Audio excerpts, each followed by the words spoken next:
The call came at 11:47 p.m.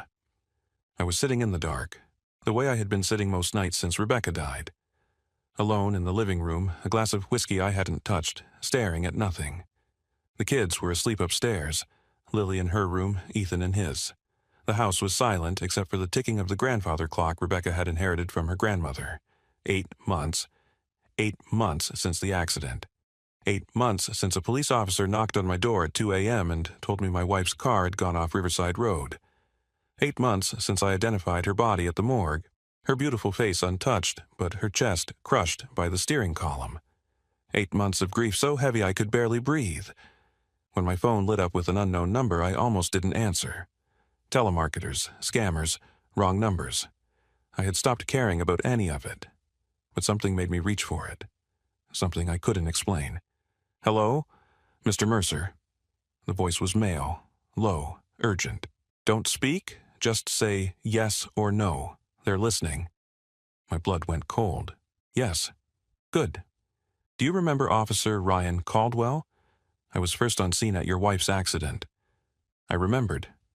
A cop with kind eyes who had held my arm when I almost collapsed at the crash site. Who had said, "I'm so sorry, sir," with a voice that sounded like he actually meant it. "Yes. Your wife didn't die in an accident, Mr. Mercer. She was murdered." The room tilted. I gripped the armrest of the couch, my heart slamming against my ribs. "I have proof, but I can't give it to you directly. They're watching both of us. They have been since the night she died." "Who?" "Don't ask questions. Not now. Just listen." I closed my mouth. My hand was shaking so badly I could barely hold the phone. "Go to her grave tonight, midnight, at the base of the headstone. Dig down exactly 3 inches. You'll find a metal box." "Why would?" "Because your wife wasn't the only thing buried there." His voice dropped even lower, barely a whisper. "She knew they would come for her. She prepared. And I made sure her preparation would reach you." "Who killed her?" A pause. When he spoke again, his voice was heavy with something that sounded like grief. "Open the box, then you'll understand why I couldn't tell you sooner. Why I had to wait 8 months for the surveillance to relax. Why I'm risking everything to make this call. I don't understand. You will. But Mr. Mercer, once you see what's inside, trust no one in this town, especially not the police." The line went dead. I sat there for a long moment, the phone still pressed to my ear, listening to nothing. My mind was racing, trying to process what I had just heard. Rebecca was murdered. Someone had killed my wife, made it look like an accident, and a cop, the cop who found her, had just told me to dig up her grave at midnight. It was insane. It had to be some kind of sick joke, some twisted prank by someone who, thought it would be funny to torment a grieving widower. But Officer Caldwell's voice hadn't sounded like a prankster. It had sounded like a man who was terrified. A man who was taking an enormous risk to tell me something that couldn't be said any other way. I looked at the clock. 11:52 p.m., 8 minutes until midnight. I grabbed my jacket and my car keys. I didn't know if I believed what I had just heard. I didn't know if I was walking into a trap or a revelation or something else entirely, but I knew I had to find out. The cemetery was dark. No moon tonight, just thick clouds that blocked out the stars. The only light came from my phone's flashlight, casting a narrow beam across the headstones as I walked. I had been here dozens of times since Rebecca died, brought flowers every Sunday, sat on the grass and talked to her about the kids, about work, about how much I missed her. Sometimes I cried, sometimes I just sat in silence pretending she could hear me, but I had never been here at midnight, never been here alone in the dark, with a shovel in my hand and a dead cop's words echoing in my head. Rebecca's grave was in the newer section, near a grove of oak trees she would have loved. The headstone was simple, white marble, elegant font, just the way she would have wanted it. Rebecca Ann Mercer, 1982 to 2023. Beloved wife, mother, and truth seeker. The truth will set you free. That last line had been her favorite quote. She had it framed in her home office, where she wrote her articles. She was a journalist, an investigative reporter for the local paper. She had won awards for her work, exposed corrupt contractors and cheating politicians, made enemies in high places. I had always been proud of her courage, Always admired the way she pursued the truth no matter where it led. I never imagined that courage might have gotten her killed. I knelt at the base of the headstone. My hands were trembling. The shovel felt impossibly heavy. 3 inches, Caldwell had said. Just 3 inches below the surface. I pressed the blade into the grass and began to dig. The soil was soft. It had rained 2 days ago. The shovel sliced through easily, lifting clumps of dark earth. 1 inch, 2 inches. At 3 inches, the blade struck something hard. Metal. I dropped the shovel and dug with my hands, scraping away the dirt until I could see it clearly.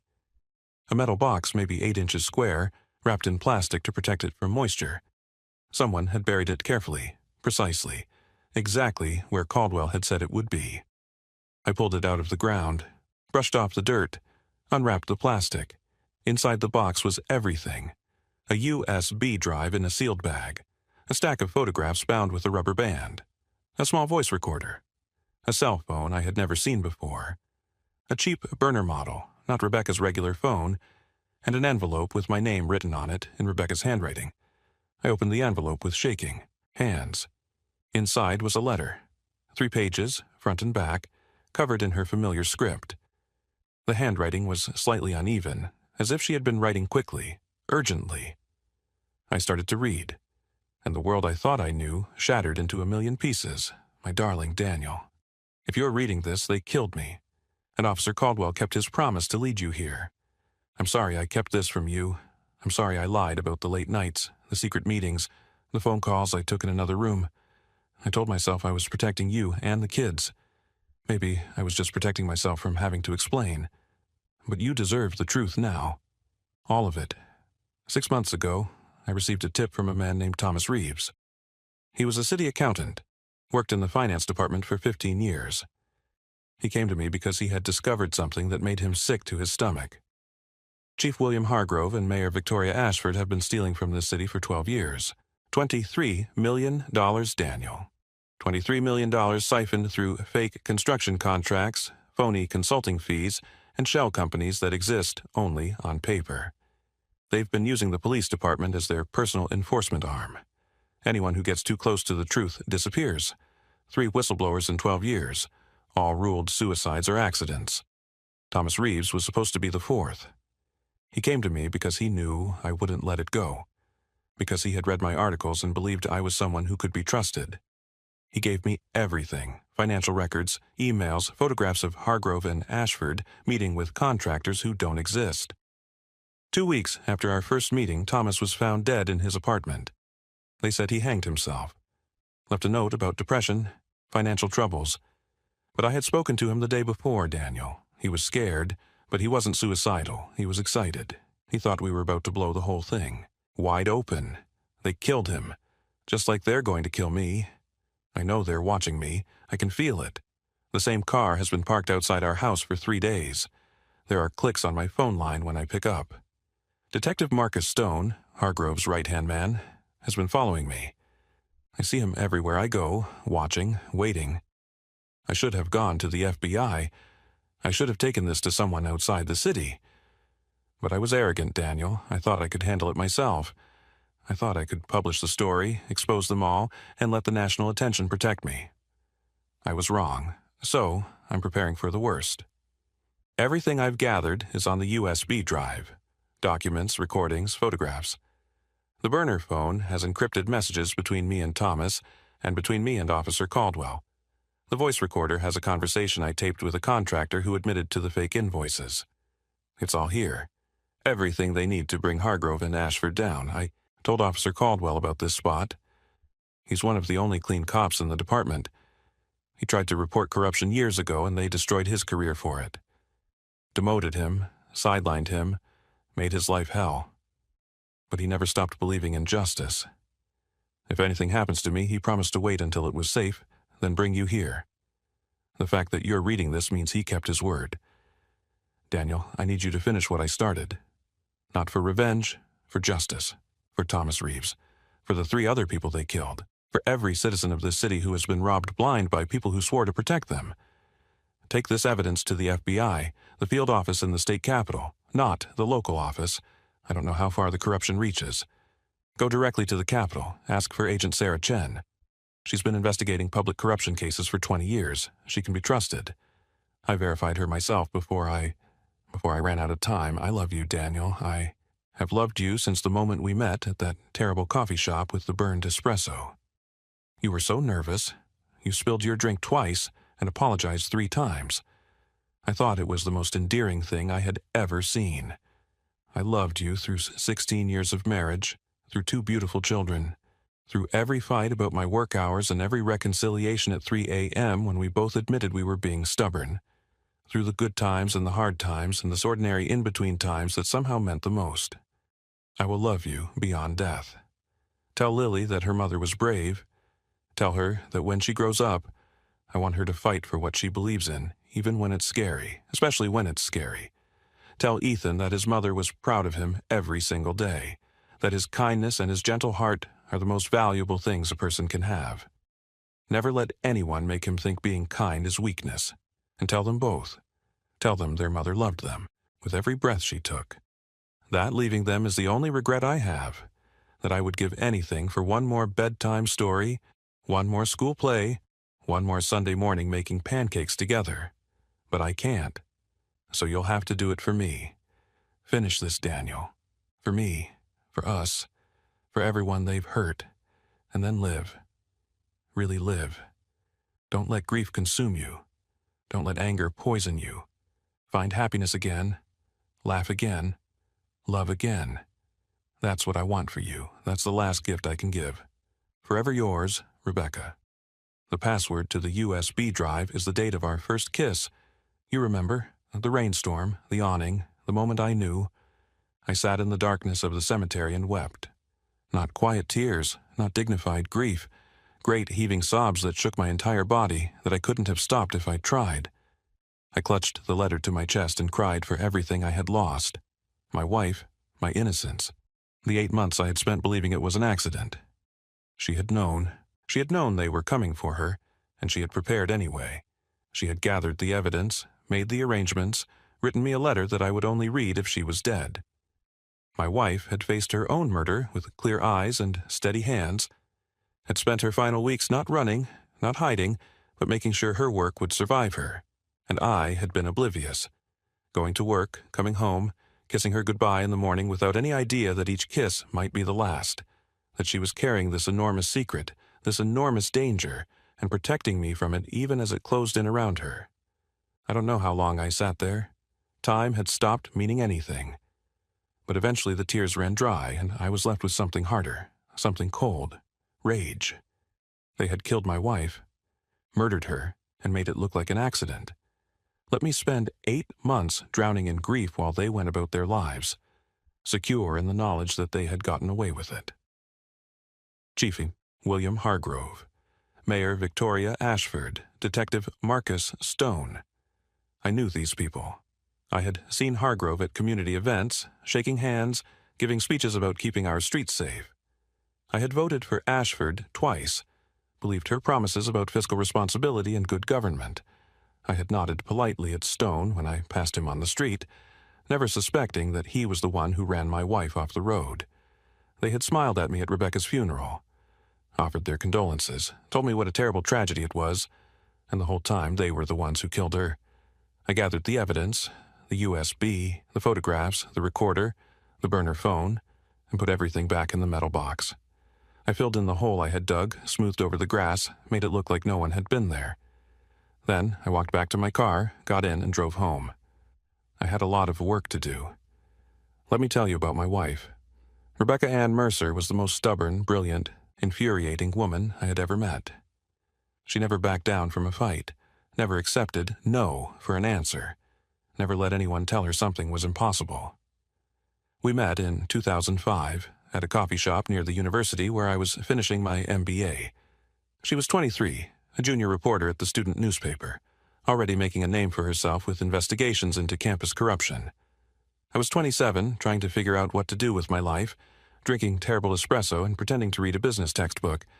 She sat down at my table without asking permission. "You've been staring at the same page for 20 minutes, she said.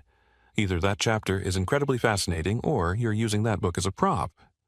I was so startled I knocked over my coffee. It spilled across the table, toward her laptop, and I scrambled to mop it up with napkins while apologizing profusely. She just laughed. "I'm Rebecca," she said, handing me more napkins, "and you're adorable when you're flustered." That was the beginning. We dated for 2 years, got married in 2007, bought a house in this town in 2009.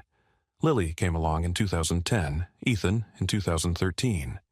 Rebecca worked her way up from student journalist to staff writer to investigative reporter, winning awards and making enemies with equal frequency. I went into consulting, built a successful practice, made enough money that we never had to worry about bills. It was a good life, a comfortable life, the kind of life where you think you know what each day will bring. But I never really knew Rebecca, not all of her. I knew she worked late sometimes, knew she took phone calls in the other room, knew there were stories she couldn't talk about until they were published, sources she had to protect. I trusted her, believed her when she said it was just work, never pushed when she seemed distracted or worried, never demanded answers she wasn't ready to give. Maybe if I had pushed, she would have told me. Maybe I could have helped. Maybe I could have convinced her to go to the FBI sooner, to let someone else carry the burden. Or maybe she would have pushed back, told me not to worry, kept doing exactly what she was doing, because that's who she was. I'll never know now. All I know is that my wife died fighting for something she believed in, and she trusted me to finish what she started. I wasn't going to let her down. I didn't sleep that night. Instead, I went to my home office, the one room in the house with a lock on the door, and began reviewing the evidence. The USB drive was password protected, just as Rebecca had said. The password was the date of our first kiss, June 15th, 2005. June 15th, 2005. The rainstorm, the awning. We had been walking back from dinner when the sky opened up. No warning, just suddenly pouring rain. We ducked under the awning of a closed bookstore, pressed together in the narrow shelter, laughing at how soaked we were, and then she kissed me. Not a shy first kiss, not a tentative exploration. She grabbed my face with both hands and kissed me like she had been waiting her whole life to do it. When she finally pulled back, her eyes were shining. "I've been wanting to do that all night," she said. "Then why did you wait?" "Because I wanted to be sure," she smiled. "And now I'm sure." That was the moment I knew I would marry her, the moment everything changed. I typed the date into the password field. The drive unlocked. Inside were dozens of files, meticulously organized. Financial records, email chains, photographs, audio files, video clips, everything Rebecca had gathered in 6 months of investigation, cataloged and cross-referenced with the precision of someone who knew exactly what she was building. A case. An airtight, undeniable, devastating case. I started with the financial records.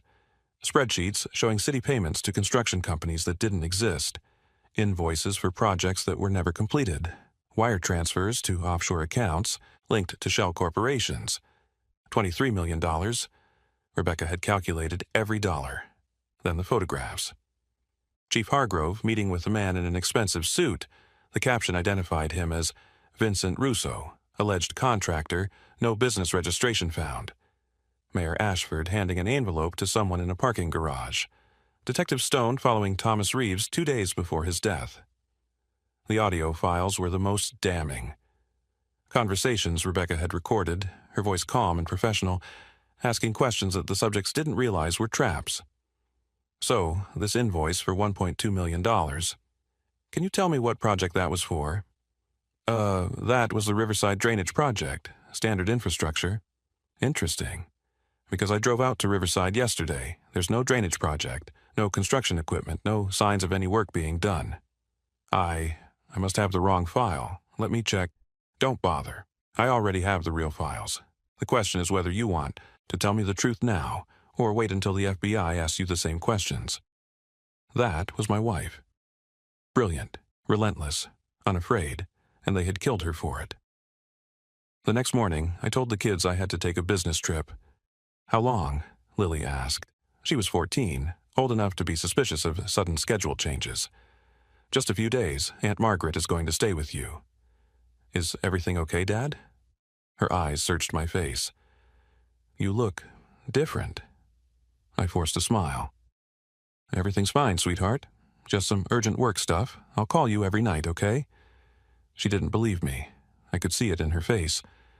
But she nodded anyway because that's what we had learned to do since Rebecca died. We had learned to pretend things were okay even when they weren't.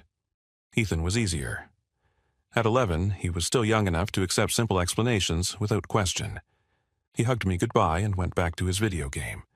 I drove to the state capitol, 3 hours away, far, enough that I felt reasonably safe from surveillance. I checked into a motel under a fake name, paid cash, and called the FBI field office. I need to speak with Agent Sarah Chen. It's about a murder, multiple murders, and public corruption at the highest levels of local government. They put me on hold, then transferred me, then put me on hold again. Finally, a woman's voice. This is Agent Chen. Agent Chen, my name is Daniel Mercer. My wife was Rebecca Mercer. She was an investigative journalist. She was murdered 8 months ago, and I have evidence that proves it. She told me I could trust you. A pause. Rebecca Mercer, the reporter who died in a car accident, and it wasn't an accident. She was investigating corruption in our city government. She was about to expose a 12-year embezzlement scheme involving the police chief and the mayor. They killed her to stop her. They killed at least 3 other people, too. Another pause, longer this time. Mr. Mercer, I'm going to need you to come to my office. Can you be here in an hour? I can be there in 20 minutes. Good. And Mr. Mercer, don't talk to anyone else. Don't tell anyone where you are. If what you're saying is true, the people responsible will do anything to stop this from coming out. I know. My wife made sure I understood that. I hung up and grabbed the metal box with all the evidence. Rebecca had trusted Agent Chen. I had to trust her, too. It was time to finish what my wife started. Agent Sarah Chen was in her mid-40s with sharp eyes and a no-nonsense demeanor that reminded me of Rebecca. She listened without interrupting as I told her everything. The phone call from Caldwell, the grave, the evidence, the letter. Then she spent 4 hours reviewing the files while I sat in a conference room drinking bad coffee.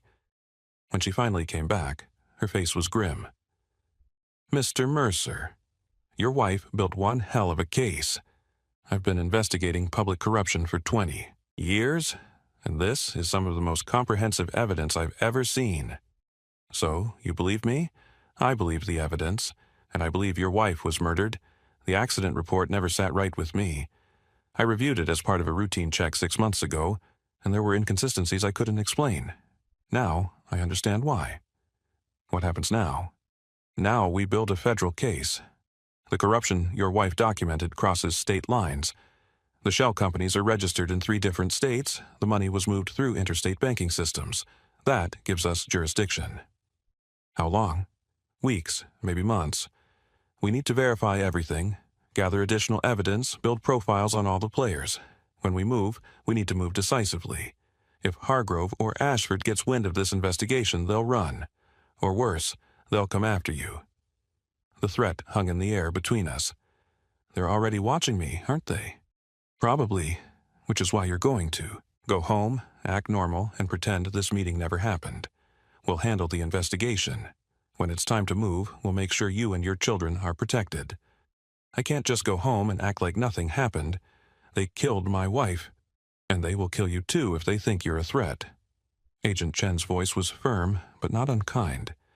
Your wife spent 6 months building this case because she wanted it done right. She didn't want revenge. She wanted justice. The best way to honor her memory is to let us do our jobs. I wanted to argue, wanted to march into Hargrove's office and put my hands around his throat.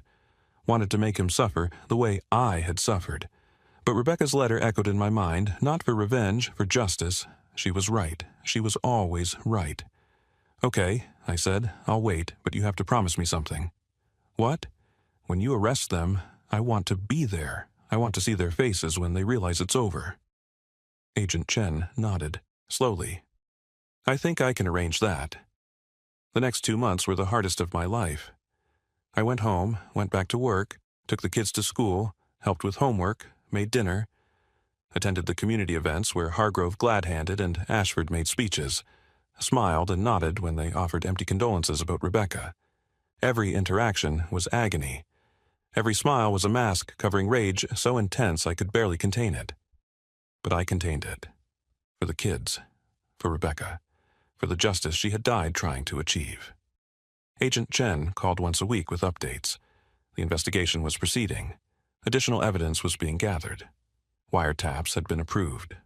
Undercover agents were building relationships with people inside the corruption network. The net was closing. Meanwhile, Officer Caldwell maintained his distance. We had agreed, through a single brief phone call, that any contact between us would be too risky. He continued his work on the force, watching and waiting, gathering what additional evidence he could without drawing suspicion. The surveillance I was under gradually decreased. They thought I was just a grieving widower, moving through life in a fog of sorrow. They had no idea I was the fuse on a bomb that was about to destroy everything they had built. 2 months after my meeting with Agent Chen, she called with different news. "It's time. We're moving tomorrow morning. Simultaneous arrests. Hargrove, Ashford, Stone, and 4 others. Federal marshals, FBI tactical teams, the works." My heart was pounding. "And I can be there?"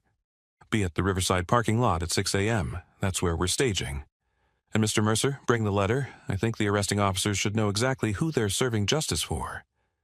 I barely slept that night, lay in bed staring at the ceiling, thinking about Rebecca, thinking about everything she had sacrificed.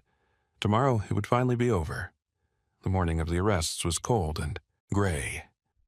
I arrived at the staging area at 5:45 a.m. Federal vehicles were everywhere. Black SUVs, unmarked sedans, a mobile command center. Agents in tactical gear were checking equipment, reviewing plans, preparing for the most significant law enforcement operation this city had ever seen. Agent Chen met me at the perimeter. "You ready?" "I've been ready for 8 months." She handed me a bulletproof vest. "Put this on, just in case." I strapped it on, without argument. The weight of it felt appropriate somehow. Protective, like Rebecca was looking out for me even now. "Chief Hargrove is first," Chen explained. "His house is 3 blocks from here. We'll hit his place at exactly 6:15, simultaneously with the mayor's residence and Detective Stone's apartment. Once we have all 3 in custody, we'll move on the secondary targets." "What about Officer Caldwell?" "He's been briefed. He'll be part of the team arresting Hargrove. We thought it was fitting. The one good cop in a corrupt department, helping to take down the chief who tried to destroy his career." I felt a surge of gratitude. Caldwell had risked everything to honor his promise to Rebecca. He deserved to be there at the end. At 6:14, we were in position outside Hargrove's house. A nice place, too nice for a police chief's salary. 4 bedrooms, swimming pool, luxury cars in the driveway. $23 million can buy a lot of comfort. At 6:15 exactly, the team moved. "FBI, open the door. We have a federal warrant." 3 seconds of silence. Then the sound of movement inside. Footsteps, shouting, something crashing. The battering ram hit the door. It flew open. Agents poured inside. I waited outside, heart pounding, listening to the sounds of the arrest. Shouting, commands, a woman screaming. Hargrove's wife, probably. Then, a few minutes later, the sound I had been waiting for. "William Hargrove, you are under arrest for conspiracy to commit murder, embezzlement, wire fraud, and corruption of public office. You have the right to remain silent." They brought him out in handcuffs. He was wearing pajamas, his hair was disheveled. His face was a mask of shock and disbelief, as if he couldn't comprehend that this was actually happening. And then he saw me. Our eyes met. His expression shifted from shock to recognition to something darker, fear, maybe, or hatred. He understood now. He understood that everything he had done, everything he had built, was collapsing because of the woman he had murdered. I didn't say anything, didn't need to. I just held up Rebecca's letter, the letter she had written the night before she died, and let him see it. His face went white. "That's not possible," he whispered. "We searched everything." "You didn't search her grave." Agent Chen stepped between us, guiding Hargrove toward a waiting vehicle. But I saw the moment when the realization hit him, the moment when he understood that Rebecca had outsmarted him even from beyond death. She had won. The other arrests went just as smoothly. Mayor Ashford was taken into custody at her home, still in her bathrobe, trying to call her lawyer on a phone that had already been confiscated. Detective Stone was caught trying to flee through a back window. 2 agents tackled him before he got 10 feet. By 8 a.m., all 7 targets were in federal custody. By noon, the news had broken nationally. By evening, the city was in chaos. Protests outside City Hall, emergency council meetings, the governor announcing a special investigation. 12 years of corruption unraveled in a single morning. Agent Chen held a press conference that evening. She stood at a podium surrounded by FBI officials holding up a photograph of Rebecca. This investigation was made possible by the work of Rebecca Mercer, an investigative journalist who gave her life pursuing the truth. She gathered the evidence that brought down this corruption network. She documented every transaction, every meeting, every crime. And when she realized she might not survive to see justice done, she made arrangements to ensure her work would continue after her death. The room was silent. Cameras flashed. Rebecca Mercer was murdered on October 15, 2023. Her death was staged to look like an accident, but federal investigation has confirmed that Detective Marcus Stone ran her vehicle off the road on orders from Chief William Hargrove. They killed her because she was about to expose their crimes. They thought her death would bury the truth forever. Chen paused, looking directly into the cameras. They were wrong. Rebecca Mercer's courage and preparation ensured that the truth would come out. Today, we honor her memory by bringing her killers to justice. I watched the press conference from the FBI field office, surrounded by agents who had spent months building the case. Some of them had tears in their eyes. Rebecca would have hated all this attention. She never wanted to be a story. She wanted to tell stories.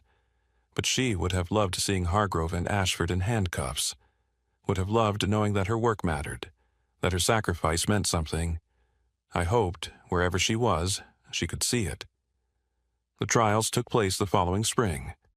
I attended every day, sat in the gallery, watched as prosecutors laid out the case my wife had built, listened as witnesses testified about the corruption, the embezzlement, the murders. They played Rebecca's recordings in court.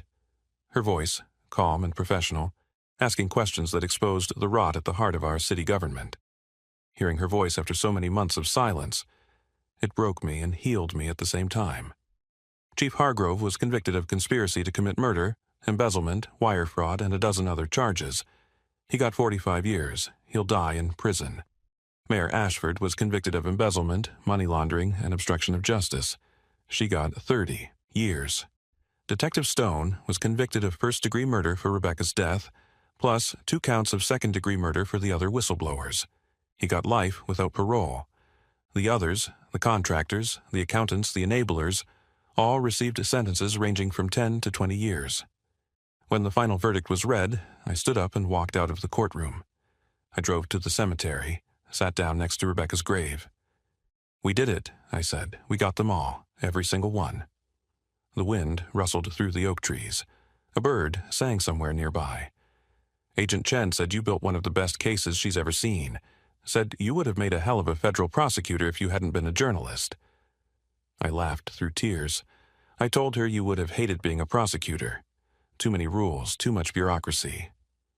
I touched the headstone, traced the letters of her name with my fingers. The kids are okay. Lily is struggling.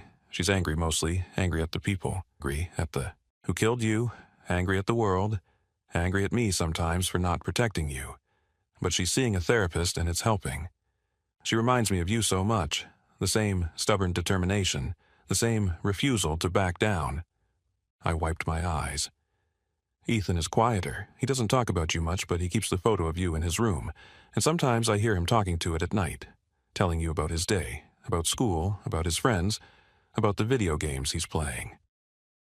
The sun was setting, painting the sky in shades of orange and pink. I miss you every day, every single day. Sometimes I forget you're gone. I'll hear something funny and think, I have to tell Rebecca about this. And then I remember, and it hits me all over again. I stood up, brushed the grass off my pants. But I'm doing what you asked. I'm trying to live. Really live. It's hard, but I'm trying. For the kids, for myself, for you. I placed my hand on the headstone one last time. Thank you for trusting me. For believing I could finish what you started. For loving me enough to prepare for the worst while hoping for the best. I started to walk away, then stopped, turned back. I love you, Rebecca. I will always love you. And I promise, I will never ever forget what you taught me about courage. Officer Ryan Caldwell retired from the police department 6 months after the arrests. He couldn't stay, not after everything that had happened. The department was being rebuilt from the ground up, and most of the officers who had served under Hargrove were either under investigation or had resigned in disgrace. Caldwell was offered a promotion. The new chief wanted him to help restore public trust, to be the face of a reformed department. But he turned it down. "I spent 15 years watching corruption destroy good people," he told me over coffee one afternoon. "I watched them sideline anyone who tried to do the right thing. I watched them kill your wife because she was braver than all of them combined." He shook his head. "I can't wear that uniform anymore, not after what I've seen." Instead, he became a private investigator, specializing in corruption cases, working with journalists and lawyers to expose the kind of crimes that official channels too often ignore. We stay in touch. He comes to dinner sometimes, tells the kids stories about the investigation, answers their questions about police work. Lily has decided she wants to be an investigative journalist like her mother. Caldwell encourages her, even though we both know how dangerous that path can be. "Your mom was special," he told her once. "She saw things other people missed, and she never let fear stop her from doing what was right." "Did you know her well?" Lily asked. "Not well. We only met a few times, but she saved my career in a way. She gave me a chance to do something that mattered, after years of feeling helpless." He smiled. "And she saved your dad's life." "How?" Caldwell glanced at me, then back at Lily. "She left him the truth. And sometimes the truth is the only thing that can save us."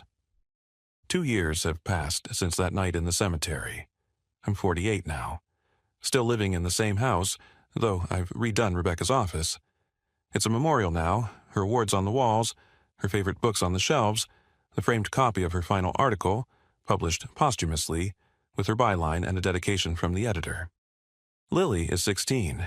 She's editor of her high school newspaper, already winning awards for her investigative pieces. She exposed a cheating scandal among the athletic coaches last year. Nothing as significant as what her mother did, but the same instinct, the same determination. "I want to be like her," Lily told me recently. "I want to find the truth, even when people try to hide it." "I know, sweetheart, and I'm proud of you. But promise me you'll be careful. Promise me you'll trust the right people and protect yourself." "I promise, Dad." I believed her, and I worried about her. The way I should have worried about Rebecca if I had known what she was doing. Ethan is 13. He's quieter than his sister, more introspective. He's developing an interest in computers and programming, and the technical side of investigation. He talks about working for the FBI someday, using technology to catch criminals. "Mom used recorders and cameras," he said once. "But now everything is digital. If I learn how to trace money through computers, I could help people like her. Your mom would have loved that idea." "I know." He smiled, the same smile Rebecca used to have.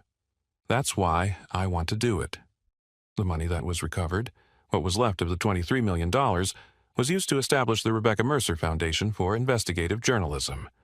We give grants to reporters working on dangerous stories, fund legal defense for journalists facing retaliation, provide resources for whistleblowers who need protection. I serve on the board. So does Agent Chen. So does Officer Caldwell. It's not much in the grand scheme of things. It won't bring Rebecca back.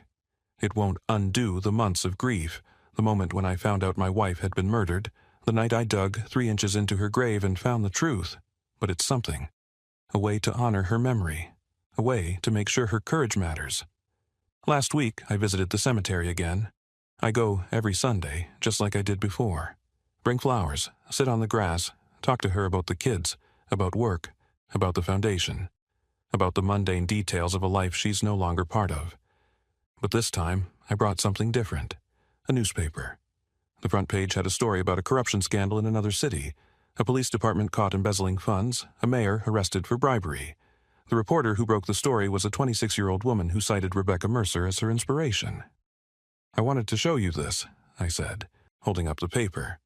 "This reporter, she quoted your article from 15 years ago, said it inspired her to go into journalism, to investigate powerful people even when it was dangerous." The wind rustled the pages. "You're still making a difference, Rebecca, still inspiring people, still changing the world even though you're gone." I set the newspaper down at the base of the headstone. "I never thanked you, you know. For the letter, for for the evidence, for trusting me to finish what you started. I paused, gathering my thoughts. But mostly, I never thanked you for the life we had. 16 years, 2 amazing children, a million ordinary moments that somehow meant everything. The sun was warm on my face. The sky was clear and blue. I'm doing okay now. Some days are still hard, but mostly I'm okay. The kids are thriving.